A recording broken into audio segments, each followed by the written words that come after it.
સોમનાથ જાઓ, નાથ દ્વારા જાઓ કે પછી બીજા કોઈ યાત્રાધામ, પણ અતિથિ ગૃહમાં ઓનલાઈન રૂમ બુક કરાવતા પહેલાં સતર્ક રહેજો, નહીં તો લૂંટાવાનો વારો આવશે.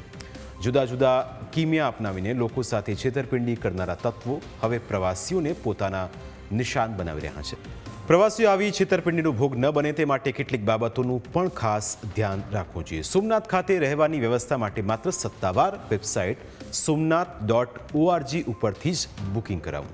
ગૂગલ સર્ચમાં દર્શાવતી અજાણી વેબસાઇટ પર વિશ્વાસ ન કરવો.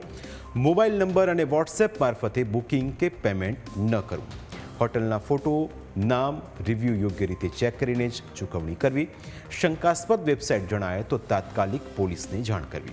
જો સાયબર છેતરપિંડીનો ભોગ બનો તો તાત્કાલિક 1930 નંબર પર જાણ કરી. આટલી બાબતોનું ધ્યાન રાખશો તો તમે આવા લેભાગુ તત્વોથી બચી શકશો. આવા તત્વોથી સાવધાન રહેવા માટે મંદિર ટ્રસ્ટના વિશ્વસનીય પ્લેટફોર્મ પરથી જ બુકિંગ કરાવવું.